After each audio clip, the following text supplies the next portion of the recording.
Okay, today we're looking at this. It is the Cherry Stream 3.0. It's designed to be a workhorse and to be used in the office. It's anti-abrasion proof on the actual keycaps themselves, as well as being splash water protected, as well as being ultra flat. So this is designed for obviously going to be in an office. You can see the keyboard on the front of the box. It's pretty straightforward. You can see exactly what it looks like, and one of the good things about Cherry products, what you see on the front of the box is what you get inside the box, so it gives you a rough idea of exactly the sort of size it's going to be. As you can see on there, it is the UK layout.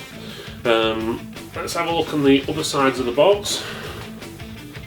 So on this side you can see obviously how thin the actual keyboard is. On the other side of the box it just gives you the specifications and another picture of the actual item. Then on the bottom of the box itself you've got all your different specifications on here, as well as different languages and so forth as well. So in the box there's not much to actually see. You've got the manual for the Cherry Stream 3.0. It says coded media keyboard, tells you what pages your different languages are on. It seems to be from there, from looking at it, it's 2 pages per country. So there's English, and it gives you an idea how to obviously connect it.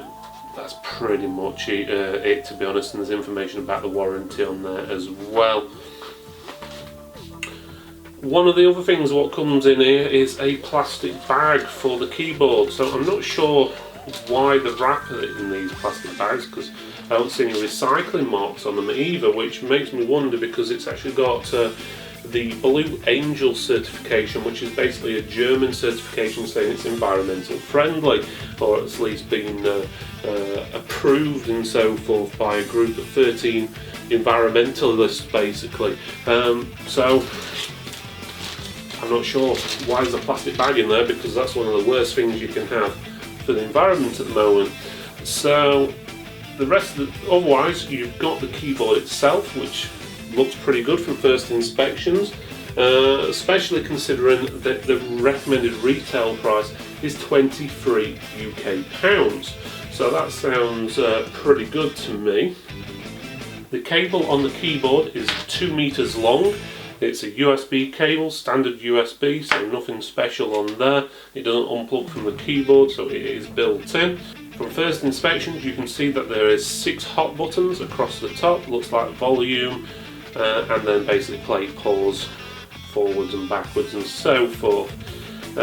Also on the keyboard, the keys, or as in the actual lettering, apparently is laser etched, which basically means it shouldn't wear out, or wear out as easy, so it should last you a bit longer. And apparently it's splash proof as well. From what the manual says, these lights light up when you obviously press your caps lock and your number lock and things like that. There is no wrist rest, so it just basically says Cherry on the bottom. Other than that, there's not much to shout out on the actual front of it. It looks nice. We'll do a bit of typing with it in a few minutes. All the keys seem to be similar-ish volume, so that should be good. Well, let's have a look at the back of the keyboard. Okay, the back of the keyboard, you've got obviously your information about the product there. You've got 3 rubber feet at the front, which is good, stops it slipping, but there is no rubber feet at the back. These bits are actually just plastic moulds, so they won't help it really in stopping it slip. And we'll test that for you in a few seconds. And you've also got your feet there, so you can actually adjust the height. And again, there is no rubber on those to stop it slipping.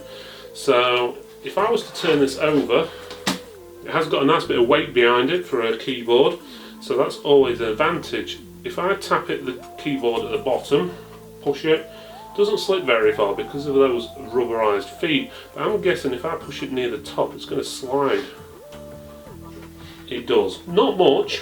That rubberized feet on the bottom and the weight are helping to keep it in place, but there's a chance you could slightly move the keyboard as you're typing on it. If you're using the top keys with the bottom, it's pretty solid. I would have liked to see rubber feet on the back as well as on the actual adjusters, just to stop it moving a little bit. It's always nice on a keyboard, especially if it's going to be in an office, because a lot of office desks are plain and shiny and very slippy. Okay, I plugged the keyboard in. You can see there the caps lock light on there, as well as the number lock light as well. So those will light up obviously when you're doing different things, which is always good. You've got your volume up and down, they seem to work absolutely fine. They're quite stiff actually, those buttons, so that's pretty good, so they should be quite hard wearing. And that's one of the things this keyboard is supposed to be, is actually quite hard wearing, and it's supposed to last a long time for continuous usage, with over 20 million confirmations per key. The flat design is supposed to be good for when you're working on it, so it gives you less fatigue. It's supposed to be ultra silent whisper keystrokes for low noise typing. I wouldn't say it's necessarily the quietest keys I've heard, but they are quiet. I wouldn't say necessarily that's ultra quiet though. It's a little, best way of putting it is a little rattly sounding when you're typing. It's not that the keys are rattling, it's just the switches underneath. Okay, and to test the actual decibel levels and how loud the actual keys are, we're going to test this. So you can see the current decibel level at the moment while I'm talking, it's high 70s roughly in decibels. When I'm quiet, it drops to around 44, 45 decibels. So let's see what decibel range it is when you're actually typing on the keys.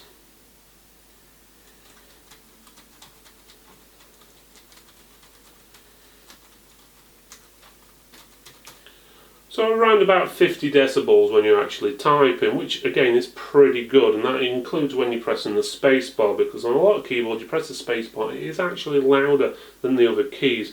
So 5 decibels over the room volume here, that is actually pretty good. It is one of the quieter keyboards we've done. To give you a rough example, if I was just to quickly type on a mechanical keyboard, which is roughly about 2 meters away,